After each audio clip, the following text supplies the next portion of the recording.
রং news, রঙিন নয়, সত্যের গভীরে। পাকিস্তানের জাগ্রত তীর্থ কালাটেশ্বরী। পাকিস্তানে হিন্দু মন্দির খুঁজে বের করা সোনার পাথর বাটির সামিল। সেই দেশের বালুচিস্তানের মরু অঞ্চলের 51 সতীপীঠের অন্যতম দেবী হিঙ্গুলা বা হিংলাজ মাতার পর খোঁজ মিলল অপর এক হিন্দু তীর্থের। বালুচিস্তান প্রদেশের কালাট শহরের বুকে আজও স্বমহিমায় বিরাজ করছেন জাগ্রত ও জনপ্রিয় প্রাচীন শক্তিপীঠ কালাট কালীমাতা বা দেবী কালাটেশ্বরী। মন্দিরের মূল ফটকে উর্দুতে লেখা যে এই তীর্থ 1944 বছরের প্রাচীন।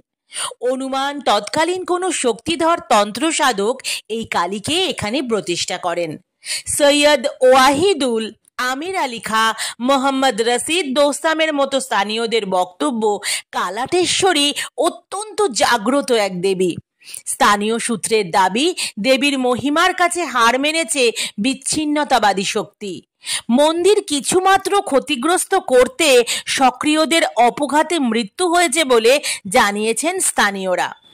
কালাট কালীমাতা ভক্তদের কাছে এতটাই জনপ্রিয় যে ভিড় সামলাতে বিগ্রহের সামনে মোটা কাঁচ দিয়ে ঘিরে দিয়েছেন মন্দির কর্তৃপক্ষ।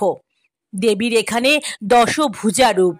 তার হাতে খড়গ শোভা পাওয়ার পাশাপাশি রয়েছে ত্রিশূল, ঢাল, তরবারি, গদা, ধনুক, শঙ্খ, চক্র, খঞ্জর ও নরকরটি। হিন্দুদের পাশাপাশি যুদ্ধের সাজে সজ্জিতা, অস্ত্র শস্ত্রে শোভিতা দেবী কালাটেশ্বরীকে ভীষণভাবে মানেন সেখানকার স্থানীয় অধিবাসী মুসলিমরাও।